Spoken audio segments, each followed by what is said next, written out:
sa family, kailangan pa natin in-mind as a mother kung ano yung tinatawag na infant care. Yung mga staff na sinasabi sa inyo, yung mga baguhan, pwede yung picturean mo at least kayo doon. Para alam nyo yung mga daily schedule natin yung ano yun. Ginagawa natin ng Monday, Tuesday, Wednesday, Thursday, Friday, Saturday, at yung pinakamahalaga yung off day nyo. Yun yung lagi nyo hinaantay na off day. Sino yung sa 1 week, sino yung favorite? Ano yung favorite nyo na araw? Sunday. Bakit naman Sunday? Nakapasok pa. At ano pa?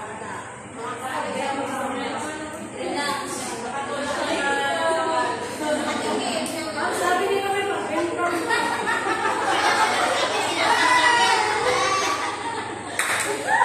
Ang sarap kayo. So, dito tayo sa infant care. Ano yung kaisipan nyo? Ano yung tinatawag na tungkol sa infant care? Ano yung infant na tinatawag? Baby. Yung bago newborn. Andun yung baby as newborn. Tapos, pataas siya. Hanggang sa toddler, hanggang sa 1 year old, hanggang 2 years old, hanggang 5 or 6 years old. Yun yung tinatawag na care for the infant. Kasi kailangan natin pag-aralan. May mga ito, yung put-up lang namin ito na mabilis. Kumbaga, yung parang ito na normal na natin alam lahat, lalo sa ating nanay. Ako, single pala ako, wala akong husband. So, to be, pag pwede pa akong magkaanak, in the future, kailangan ko pa rin pag-aralan kung ano yung tinatawag na infant care. So, yung single, si ate single, tapos yung mga iba, of course, matagal na kayong natinda, baka sakali magkakaroon pa kayo ng ano, yung menopausal-baby na tinatawag, pwede pa rin yun. Natawag na ilalahanin o i-apply kung ano yung tinatawag na infant care. So, alam nyo yung nourishment is need, yung kumbaga sa isang motherhood, ito yung tinatawag na paano sa paggawa yung feeding. Kasi sa abroad ba, yung mga Singaporean, hindi katulad sa Pilipinas na once na ang newborn o ang mga anak, 24 years old, sa Singapore kasi, nag-baby pa yan. Sa Singapore, mali yung makita na ang Singaporean mother ay nag-feed in front of the people, yung kumbaga sa public. Meron doon yung feeding area na tinatawag na toilet, mga ganda. Pwede silang pumasok doon sila sa labas ng kumbaga sa katiman, sa mga helper, or tinatawag na hindi siya closed restaurant. Kasi marami doon sa Singapore ang feeding area. Pupunta sila sa toilet ng doon yung area ng pag-feed na feeding. Tayo, pag-feeding kasi, pag nag-feed ka, kanina, di ba, pag nag-feed sila ng kanilang anak, ang galing-galing ang buwak. Yan na yung kanilang. Singapore, bawal na bawal po. Pag sorry kay ate, pag nandito sa ate Nura, sila, nandito sa ate Nura? Wala. Pag mga Muslim, sila ka nagbuhat kayo ng muling bali nila. Kasi bawal na bawal din yung makita na naman, mahalaga kasi sa kanila, kasi mga Muslim sila, yung makita yung bali nila, yung panagpapito. Katulad din yan. Ang Singapore, pupunta po sila sa toilet, meron po yung feeding area, mga tinatawag.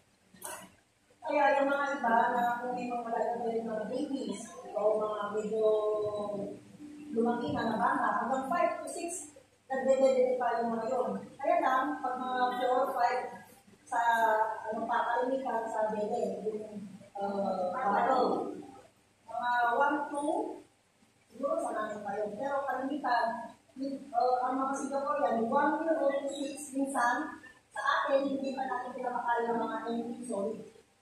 Makikita nyo, pagdating ng Singapore, kung meron kayong mga alagang mga newborn o 1 to 2 years old, 3 years old, pinagluto na nila ng lugaw, porridge, na kahit ilang 3 scoop o 4 scoop, okay na sa kanila. Basta every day, ano na, tatamali na kayo magluto kasi everyday kayo pinagkaroon ng lugaw, pero konti-konti. Kasi pinipin nila yung 1 year old to 1 to 6 years old ng porridge. Porridge, kumbaga, nilalagyan ng potato, okay na, wag mo lalagyan ng panlasa. The other day, the porridge with tomato. Fill out the skin. Meron din yung another again, porridge with carrot. Ganun gagawin. Hindi sila nagluluto at nagpapakain sa baby nila ng yung mga assorted diet. Kasi yung doon ko wala.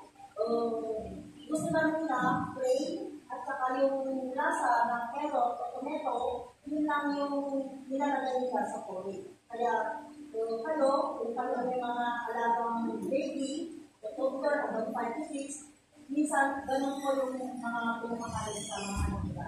Ayaw nila yung food natin na yung lugaw natin ay nagmamahal mga pagkain. Ano pa yung paminta? Kasi patis.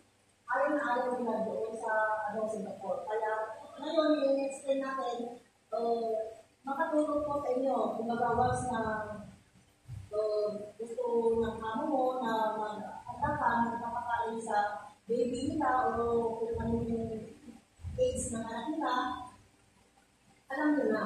Pero, may guide pa rin sa employer. Huwag kayong magluto basta-basta na pag sinabi ng employer na magluto ka ng kakainin ni baby na 2 years old, tanongin mo kung ano yung luto mo. Huwag kang mag-decide unless sasabihin ng employer na bahala ka. Importante, ask permission kung ano yung luto mo. Huwag yung parang ma-impress sa employer mo, nagluto ka ng kung ano-ano. Kasi may mga anak, ng mga amo na Singaporean, ayaw nila yung pag-decide kayo. Meron pa rin yung amo na sila pa rin yung magsasabi ko kung yung mga kapakain nila kasi very mga Singaporean eh. Yung tawag doon. Nandun na yung masela, nandun na rin yung ayaw nila diktaan mo sila na once kasi kanina na-call yesterday na ganon, ang kanyang alaga is hanggang 5 years old. Kapag sinabing magluto ka ng ganito to, habang nag-explain ko lang si amo, hindi pa tapos, ayaw ng mga Singaporean yung sinusunod kayo. Patapusin mo muna siya magsalita, then kayo. That is discipline. Yung mga ate, kasi kalimitan ko habang minsan, dalawa ka nag-usap, imbis na nag-usap siya na, nag-usap siya, kayo, kaibigan mo, ini-interact mo yung sinasabi ko. Nag-get nyo yun? Yes. So, sa employer, dahil sa Singaporean, pag may sinasabi, alam niyo na yung sinasabi niya, huwag kayong mag-interact, yung sasabad. Tapusin niyo muna. Or tapusin niyo muna kung ano yung sinasabi ng employer bago kayo magsalita. Kasi, kapastisan ko yung habang kahit alam mo na yung lugaw, ganito, ano yung ganyan, ganyan. Iba yung mga lugaw sa Singapore. Iba yung mga lugaw. Yung breastfeeding is, alam mo yung breastfeeding dito. Tapos sa formula, doon sa bote. Alam mo na kung ang employer ay sinabi ng formula, iluto, siyempre may mga nalagalo sa bottle. Tapos, magtanong din kayo, siyempre, kung sinabi ng bottle, tatanungin nyo na kung ano yung palubot, kung water, siyempre, ang water dito, doon, warm. Alam nyo na yung sinasabi kong painitan ng tubig, may dispenser sila ng hot, normal temperature, cold, saka very hot. Kaya, meron pa doon, baby water. Maraming klase yun. Makikita nyo. Kasi may mga tubig din na para sa baby. Na mababasa nyo yung baby water.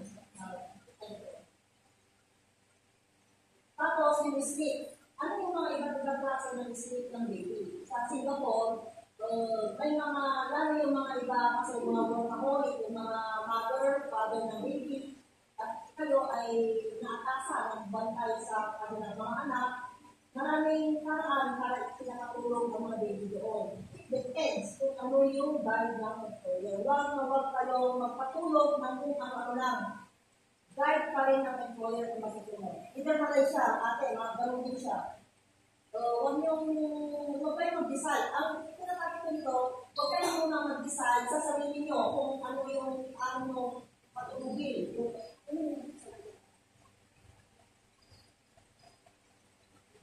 Huwag yung patulugin yung mga baby doon.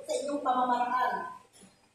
Kasi sabi niya, minsan kasi kung pagpagong dating kayo, meron ng baby doon, i-adapt niyo kung ano yung paano yung pagpatulog ng baby. Sasabihin niyo, paano yung ganyan, hindi ganito, ano patulogin.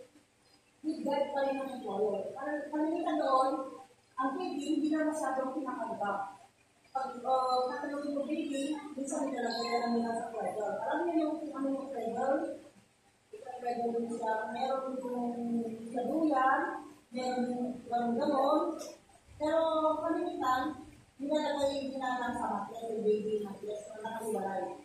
May mga, tawag dito, master bedroom kasi, yung master bedroom, nandito na din yung imagine nyo yung parang ng bata, o yung pinagado, yung natin nakatulog. Ayaw kasi nila yung parang sa akin na baby, hanggang 1 year old, hanggang 2 years old, ano pa lang, inaalalayan natin sila pagtulog. Kasi sila, pag baby pa lang, syempre, pag baby, may sarili sila kung mga parang mga stress. Pag yung makarating siguro sa kalimitan, marami akong nakita, hanggang 1 years old, may sarili silang bed. Minsan, depende kung ate, pwede mong samahan siya sa pagtulog, o samahan mo, pero pag nakatulog, iwanan mo. Pero yung mas yung kanyang bed na kasi sa Singapore, merong bed na parang ibang tao doon, nakaano siya. O yung bed na naman namin doon, meron siyang support, parang doon para, kahit magising yung baby, o kaya balik-balikan, hindi siya mahulog sa floor. Kaya alam niyo yun, alam niyo yung sinasabi kong parang support, pwede yung ibaba, pwede yung pababa, parang gano'n. Pag nandun yung baby, tatas mo siya, mag-click-click. Ano yung pati? Gano'n. Health and hygiene.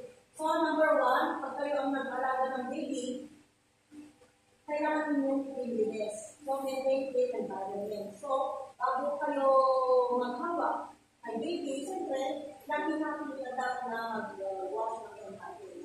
Ang proper way ng pag-hands, minsan, napakikot ko yung paano ang pamamaraan ng pag-wash ng hands. Kasi marami. Hindi lang yung tayo, gano'n. Ako, mabilis ako mag-ganyan. Doon, marami. Ganyan. Marami siya. Linisin mabuti yung kamay bago mo hawakan si baby.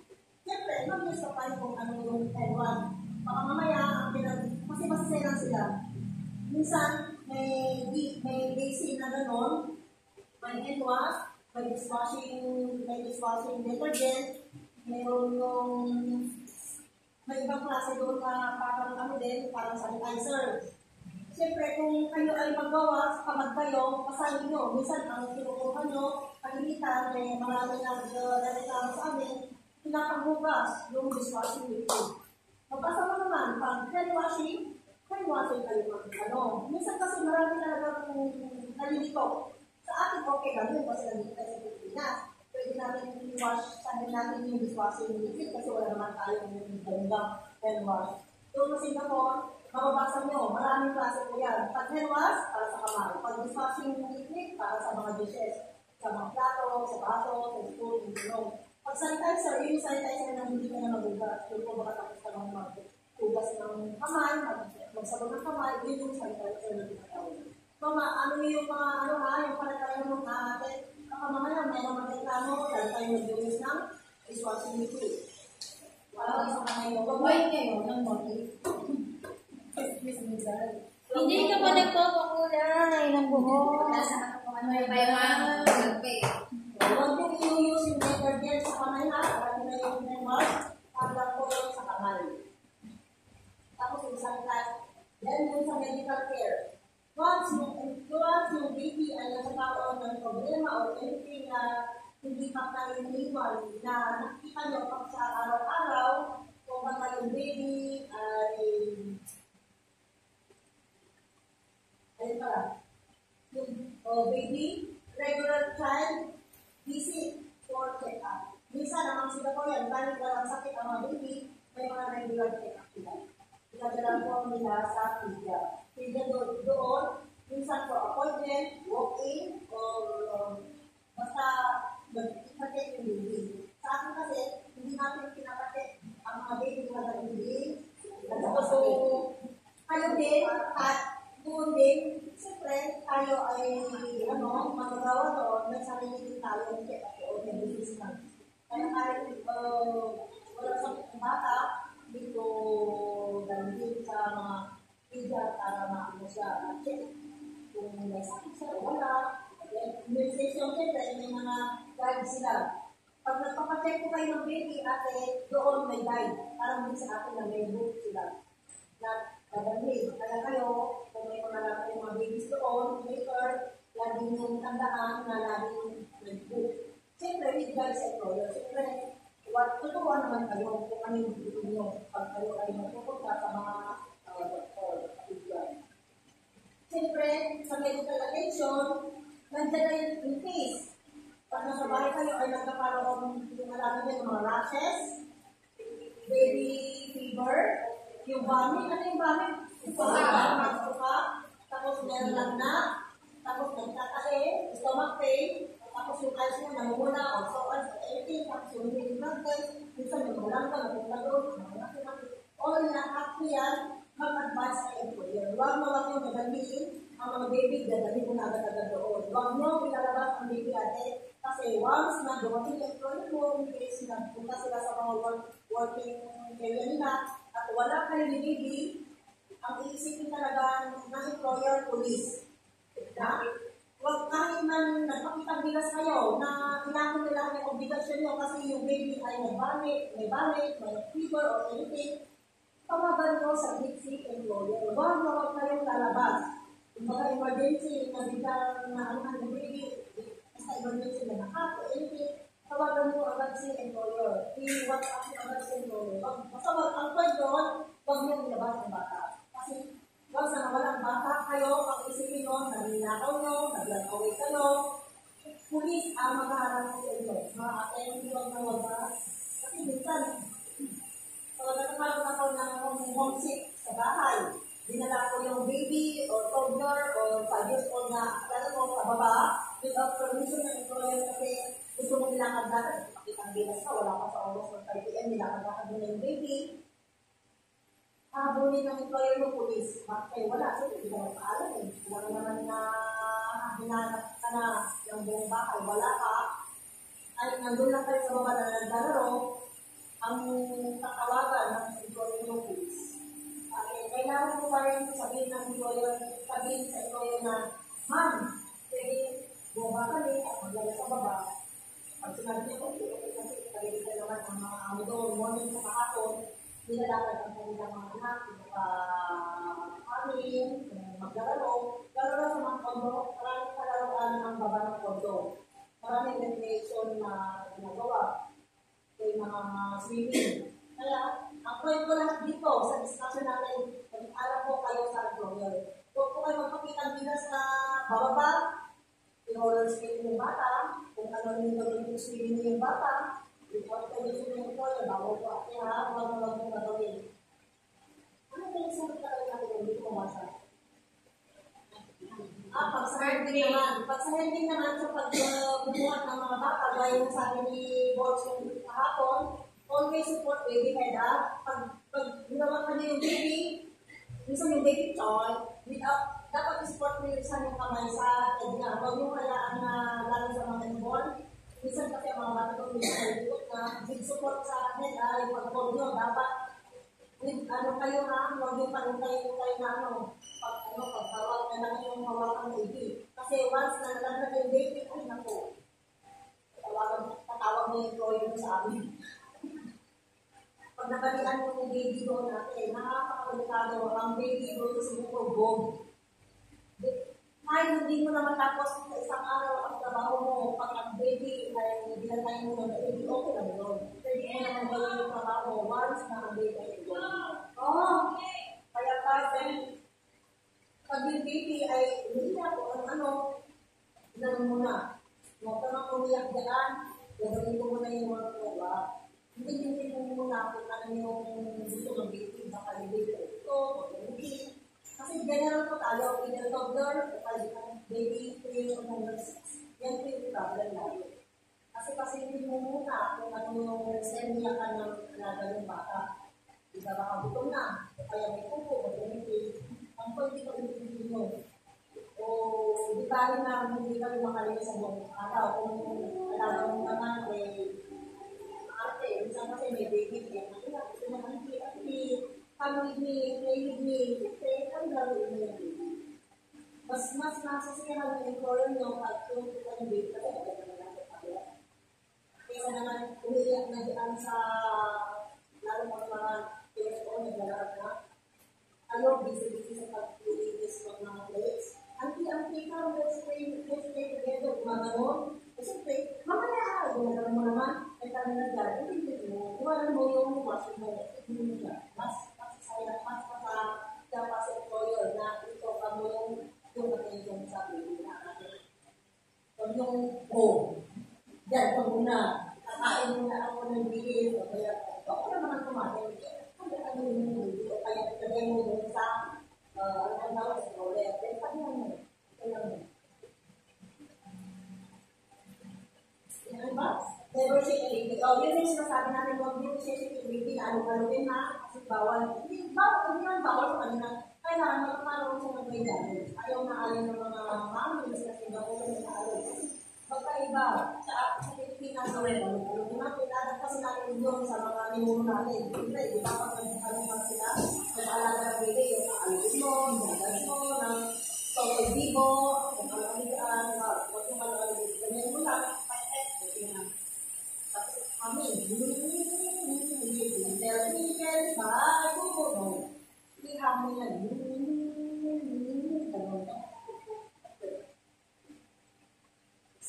sleep. Tapos, ito nga ako. Tapos na tayo dito, di ba?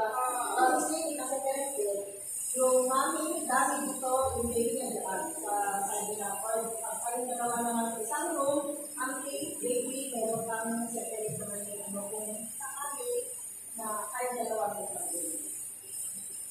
Kids of baby. Siyempre, may mga Singaporean naman, alam naman ng kanilang anak ay yung matutulog sa mga, sa mga catway, sa mga tigas-tigas, kids of baby. Tapos ito, balik tayo dito sa, under infant care pa rin dito, pero emotional and physical well-being, ito yung bonding ng kayo. Kung parang inadapt nyo yung mga alaga ng baby, siyempre, everyday routine, pag gusto nyo maano yung feeling niya sa inyo, siyempre, baby, tuloy yung anak, yung alagaan nyo, huwag nyo routine, huwag nyo gaganyan pag nagsawa kayo sa alaga, yung tapos pag dumating yung mami, ang dami nila, kung bali, inalaga mo mabit, pero pag wala, pinapalo mo. Huwag yung gagawin natin mga nila kasi, in the first place, kaya kayo hinire ng mga employer nyo, alaga ng mga anak nila para, yung pang-alagaan yung mabit. Kasi may bayad ko yun. Kahit magsabihin mo magbayad siya, kailangan mo pa rin adapt yung love between you and your alaga. Kasi mas maganda yun pag yung malaking bata, pag lalo yung napano, pag bata, ayos sa'yo. Pero pag dumalagaan mo siya, talaga na as a kid o as a baby, magkakaroon kayo ng connection ng baby, alam mo, ang baby, mabilis ang memory niya. Eye to eye contact, malalaman na niya kung sino yung mami, malalaman na niya kung sino yung auntie. Kasi, siyempre, yung amor ko po, yung kami dalaga natin, minsan yung pag tayo lang kasama niya sa bahay, maamoy ng baby na ikaw sa auntie. Maamoy ng baby pag sino. Sabi yun eh. Tapos, skin contact. Siyempre, aanin mo yung, ano ba yung skin contact? Yung baby, sabi nyo parang nilalaro mo siya. Tapos, eye contact, gumagulang yung baby. Yun yung mga, yung mga laro ng mga baby pang before. Lagi siyang nakatingin sa'yo kasi magkakaroon kayo lang yung ano niya, yung kasama niya. Mabilis niyang ma-adapt kung sino yung auntie at pamali. Tapos, pag nag-alaga kayo ng baby, kung naroon kayo mga mag-smoke, kayo mag-vape. Kasi kahit wala sa employer, tayo kami ako sa pangko mag-smoke. Ayaw na ayaw ko na employer ko yung nag-smoke, tapos hawa kami ng mga nila. Kahit sabihin mo, nagwas ka ng hen, o nag-sunrise ka na ng hen, at alaga mo yung baby, well, pag sinabi ng employer ko smoking, kapag sa loob ng room naman ng baby, ayaw talaga ng employer na meron ng iyo, sila tinatago, makakailang mo sila sa employer. Ang nagbabawa ng mga gamit natin, kasi once na malaman ng employer yun, sabi smoking na yun, kahit sinabi ng smoking, mawawala ko yung trust ng employer. Building Support Network. Ito atin yung pag di malaki na bata yung classes. Sa Singapore, 1 year, 6 months, 7 months, pagka 2-year-old, alam nyo, ang baby doon, kung pasok ko sa school. Ang sisis mga baby na ganyan na liit. Tapos, center sila, tulog-tulog sila na nakakadena ng colorful na ari. Sabi sila, nakakita niyo mga SSB yan. Sa baba ng mga condo o SBP, tulog-tulog na, nagalaw sila sa baba. Sa baba, mga sila. Ang sisis, naka-uniform pa yan sila. Alam niyo, yung school doon, hindi na tulad sa school dito na matituan ka. Yung mga teacher doon na tawag sa kanyang teacher o auntie, hindi mo nagtulong sa kanila kung paano na yung hindi na pinanila na yung kanilang ganito or paano mag-teacher ng mag-P, mag-Q. Alam niyo yung P at P, mag-P, mag-P, tapos kung yung mga normal na gagawin, yung mga tugas ng kamay, tapos meron din method na nila yung colors. Yun yung mga ginagawa sa mga legal sa mga baby na yun. Ang legal, nakita nyo legal. Tapos sa bahay ng employer, makita nyo minsan, wala kayo makita television doon. Unless pag yung bakit talaga na bibigyan yan, may television. Lahat talaga niya, walang television ka makita. Kaya kayo,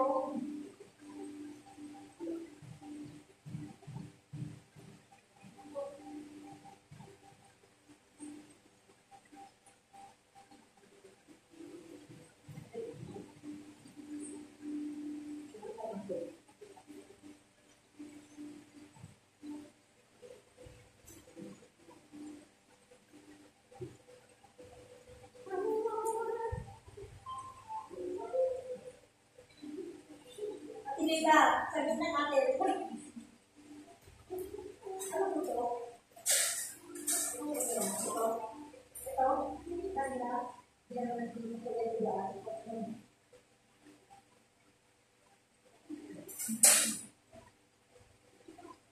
Ay, ito, basahin mo kung sino man. Sabi na natin, sabi na natin ito siya. Tapos, dito na tayo sa infant care. Tapos na tayo sa monitoring growth sa pediatrician, di ba? Dito tayo sa infant care. Ano ba yung sinasabing swaddling? Swaddling. Ano yung sinasabing ng swaddling? Pagano'n, ano ba yung pagbayad na? Ano ba yung pagtaas? Paano pagkarga ng travel? Tapos yung pag-site stomach position, gano'n yun eh. Pero tanong, sa pag-google kayo, makita nyo kung ano yung mga infant care. Tapos ito yung shashing, yung swimming, ayun. Saki, yung mga pacifier, ano yun, sa mga baby. Sa mga Singapore, ayaw nilang nag-use sila ng pacifier. Ayaw nila yung gusto nyo tanggalin lahat ng mga baby talk. Pag nagsalita ka sa baby, kahit hindi ka nagsalita, yung mga siyempre, yung baby, yung word, yung ganyan. Kailangan nyo pa rin yung sentence na huwag kayong mag-baby talk. Ano ba yung halimbawa ng baby talk? Yung, basta yung shortcut ba, dapat ng quick sentence, huwag yung baby talk ng baby. Kumbaga, banana, baby, no, banana. Sabi nyo, banana. Baka natin ang alaga nyo, nana. Diba? Come eat your food, come, I have strawberry berry, come, I have berry. Yung pala strawberry. Yung mga baby, ano, yan yung mga, please, baby. Huwag nyo sabihin ng mga gano'n na, ate. 8 signs of a healthy baby. Ito na yung mga signs. Kasi meron din tayo kung ano. Pag gusto nyo ma-distinguish kung yung alaga nyo yung baby ay hindi abnormal. Yung pag mabilis yung touching, touch by touch. Yung mabilis niya ma-adapt kung ano yung pag sinabi niya, ano bang halimbawa natin? Diyan. Hello Jan, good morning. Kahit hindi pa nagtotoo, pag ganun baby. Kumbaga, eye contact. Pag kita nyo, may baby selfie. Tapos, pag yung baby ay 8 to 10, yung pinapalitan ng mga diaper nila, at yun yung mga malusog. Yun yung mga healthy sila. Tapos yung mga, ano yung gateway? Yung mga babies mga gateway, yung mga gateway. Tapos, if they are quiet and attentive, at least few times a day. May mga baby kasi na kung sila ay silent o tulog, huwag yung bulog-bulog. Kung mga tulog yung baby, huwag mong singin. Kung yung baby ay nagalaro ng kanyang, nagalaro ng, ano bang tawag yung kalambot na raya? Strike. Ano bang yung tiller? Kung yung agaw yung tiller niya, parang kayakin. No ha, ate. Kasi nagsisigil tayo. Baka mamaya, iiyak magmako ng baby, kayo mong lolo. Kaya kung ang baby ay quiet, huwag yung kayakin. Ayaw ng mga Singaporean na ang anak nila umiiyak. Pwede naman iiyak ng baby kasi yun yung exercise ng heart. Pero huwag yung ayakin yung baby pag yung baby ay nagsusulong ng heart siya. Yung mga 3 years old, 4 years old, kung sila ay nagsusulat ng mga ng drawing, huwag yung puntahan, agawin yung drawing yung mga pencil nila kasi nakakawaw yan. Minsan kasi, maloko din tayo. Imbis na tahimik sila, yung gagawin natin yung trabaho natin para may magawa tayo, kaya natin ano ka, sasay, magawin ko, daw ko, gumagawa na kayo, papayaran mo, no. Huwag yung gagawin ang mga tahimik. Parang tayo ba? Ginanahin yung tao, tulog, huwag mong isinin. Dapat i-alam mo lang yun. They turn toward yung sound and marathon. Yung mga babies, mabilis silang maka-adapt ng mga sound. Kumbaga, kung tuturuan mo ng tama, mabilis silang matuto. Makita nyo yung mga Singaporean babies later ang gagawin. Hindi ka naman dito. Sa bagay, hindi ko naman dinagdag ng Pilipinas kasi ako sa Singapore. Ako, napakabobo ko talaga sa math. Alam niyo yung mga primary doon is mga elementary sa atin. Yung primary doon, ang mga pinapag-aralan nila nasa stage na sila ng mga secondary sa mga college. Pag tumutong sila sa mga grade 5, grade 6, o kaya napunta na sila sa secondary, mga professional na sila. Ang gagaling nila talaga. Later, sabi ng team, teach me my assignment, sorry, I busy in the kasi ang number 1 talaga na pinapag-aralan na kasi kailangan silang klase. May Chinese, may mga math nila, may mga English nila. Math at English lagi ang pinaka-out na na pinapag-aralan. Kaya tignan nyo, yung mga Singaporean, lahat sila po mga nasa marketing ang sunod. Kaya mo yung blessing ng Singapore. Kasi yung talent, hindi ka bata, gagaling. Kaya dapat kung magtulong ka sa kanila o nagpa-sige, mga assignment, turuan mo na mabuti. Baka mamaya, dumating yung employer mo, ay, at least say, this is banana, yung pala apple. Mali na yung tinulong kapag ulitan ng employer mo. Kung sinabi mo ba, huwag mo sabihin kutsara. Kung yung plato, ibigay mo yung plato, yung mga wrong ba? Wag. Kung ano yung totoo talaga na alam mo, kung hindi mo alam, sabihin mo. Kasi mamaya, sabihin mo ba, turuan mo na kung hindi ka tayo na ako, kung gusto na bumalik, o kaya sabihin na talented. Kaya nila, tinuturuan mo pa lang ba? Huwag ka atin. At ito, meron din mga baby doon. Kung sino ba yung employer na ang kanyang alaga autistic? Autistic is mga special child. Ma-determine mo kung ang baby ay mga autistic kasi kumbaga maraming pamamaraan. Minsan kasi meron yung mga autistic doon na pag pinagito mo kung ano yung ginagawa nila, sige pa rin. Yung parang mabilis silang kumbaga nag-cut sila ng mga papers tapos pinakahinto mo, alam mo nito, sige pa rin, hanggang lahat. pinakahinto mo yung ginagawa ng vandalism, ayaw nila sumunod sa'yo. Maraming klase ng vandalism ko ba? Minsan, tutok yung ulo, pinakahinto mo, sige pa rin, tutok yung ulo. Once na nagkakantrong, huwag mong babalahin minsan. Huwag mo, minsan kasi ng temper, yung nagulo ko na kung yung ginagawa, minsan, pinasabayan pa natin. Huwag na yung babalahin pag nagagawa. Kasi pag dito, dalawa yata, ang alaga o isip. Pero malaki na, 25 years old. Sino yun? Yung may gilong na gano'n. Meron yan eh. May dalawa tayong helper na gano'n siya. Huwag yung gabalahin talaga kung ano yung ginagawa niya kasi the more na ginampala nyo, mas lalo ang pagkakataon ko yun. Pero, yung sinapaklaki o klaki, yung isip pa rin. Yung ganyan, ginaganon yung mas table.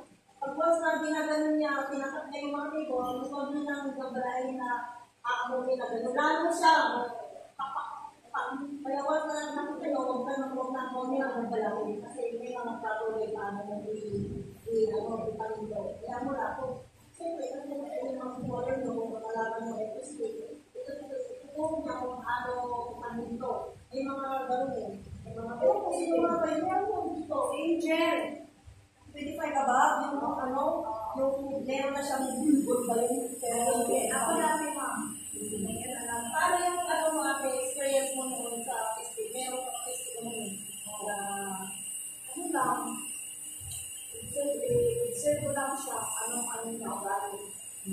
Istorin niya doon, kukunin ko yung loob niya. Para siya sa iyo. Malaki. Mas maano. Kasi meron ko din na mahirap talaga. Mas ako lang sa kanya, nag-observe ko lang parang kumabalik ko niya. So ko na ako ng 3 months ko na ko balik. Kaya naman ako isip yung makalat. Meron ka na. Ayaw niya na makalat. Pero pag kumakain siya, kung siya na, kapag-inis. Ang galit niya, inaayos. Pero magsasarili. Magsasarili siya. Meron din special. Huwag niyang babalahin. Kasi ginampala niyo. Puyo pa no interested anything pa. Kung ano yung kumbaga to. Kahit inis na sa lalo na naman ayaw pa rin niya. Kaya alam niyo na, nalaman niyo kung ano yung autistic na baby at saka yung healthy baby. Maraming sign. Makita nyo later kung ang DNA nyo ay autistic, talagang nakakaroon ng patients. Saka hindi siya nagsasalita, madalang magsalita. Nagsasalita. Pero sila, alam mo yung mga autistic sa Singapore, meron din silang class na therapy sa school na para sa mga autistic na patapos ko sa website. Pero mga autistic na nag-inform pa kasi na makita mo yung mga mukha na masakit sa iyo kasi mga parang talaga mong balik talaga. Pero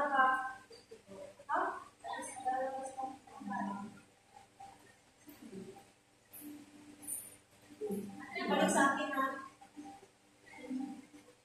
makikita mo talaga yung mukha nila kung sila ay mga special. Pati yung pagdala ng ako napakasimpleng mga ayaw.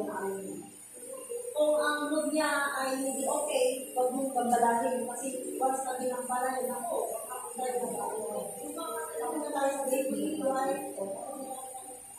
tapos ikaw nga pala ate, dapat sa mga baby ha, laging i-wipe nyo, laging malinis kasi ang mga sitopon yun. Ayaw nila yung tayo, pag malinis pa, walang tea, minsan ayaw yung talaga ng gabi. Ang mga damit nila, ang dami. Ayaw nila yung pag dumami na yung pag kayo ay naiiwan hapon, lalo na sa bukod. Bago naman dumating yung employee nyo, kailangan i-ready na yung baby. Siyempre, pag kapag sila wala, gusto nila yung baby, dapat mabago. Baka pagdating ng employer nyo, yung alaga nyo, ang tae, ang ibig, yung kailangan,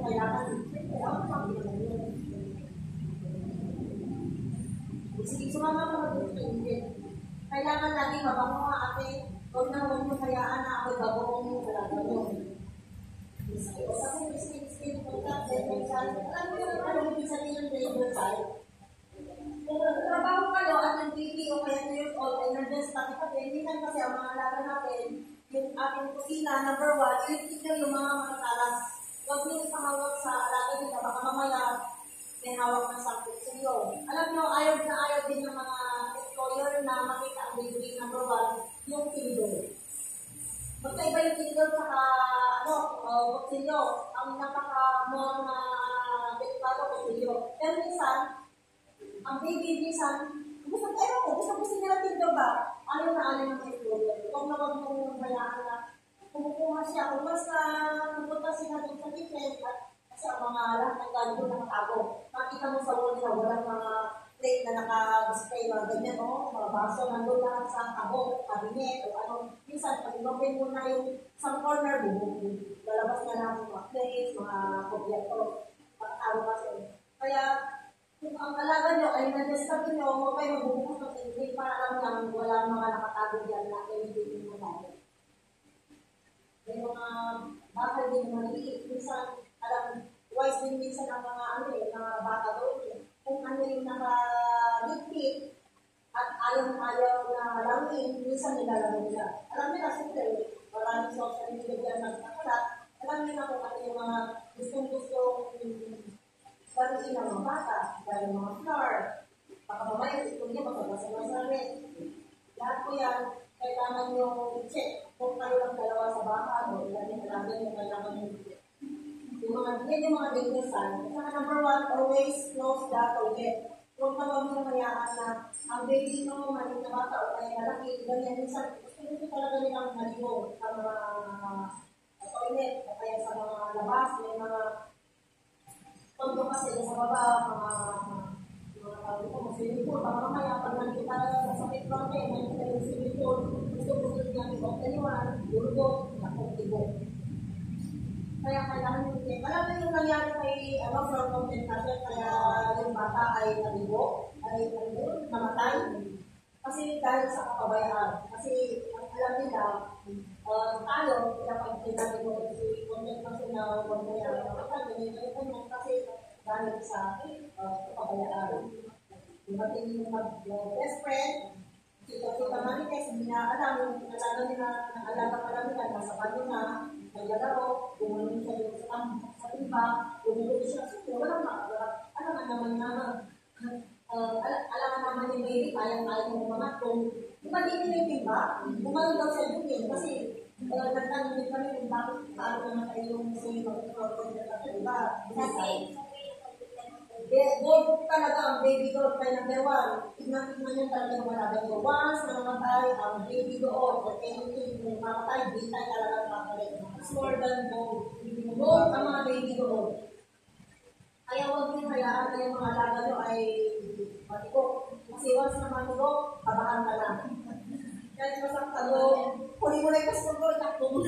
Pero hindi mo sasabi na kahit gusto ko itakbo. Ang point dito, ate, talaga nyo mabuti yung mga alaga nyo. Kasi pinarap tayo para gawing yung mga alaga natin na nandun sa loob ng bahay, kasi yung mga alaga nila ay nandiyan pa rin na mansok at hindi siya nakahamat sa gawin lang din yung mga anak. So, dito, maraming discussion ng infant care, pero yung quick notes lang ang yung ko. Kasi alam ko naman na tayo, mga nanay na, alam niyo naman kung paano. Ito lang is mga guide. Pero marami pa. Kasi, siyempre, hindi ko lang alam kung kailan kayo mag-provide, hindi ko alam kung kailan pa kayo mga kalaga. Kaya lang, ito yung is simple guide. Pag nandun tayo sa ako. Marami pa tayo ng bisigan. Pero next time, habang kung ano yung mga agresyon natin, mag-put up ako ng mga iba pa na kaya yung mga iba dyan, lumapit naman kayo sa akin kung ayaw hindi pa nyo alam kung paano yung in the future magkaroon kayo. Hindi, mag-sipin tayo dito, pwede ko kayong bigyan ng mga, yung mga tips, paano kayo bumawa ng baby. So ate, pahinga na po kayo, then, ano ba bukas? dito. Saturday, Sunday. O bukas, last lesson tayo, then off day mo na. So, tayo na po kayo. Dismiss, thank you. Dismiss. Manila ako.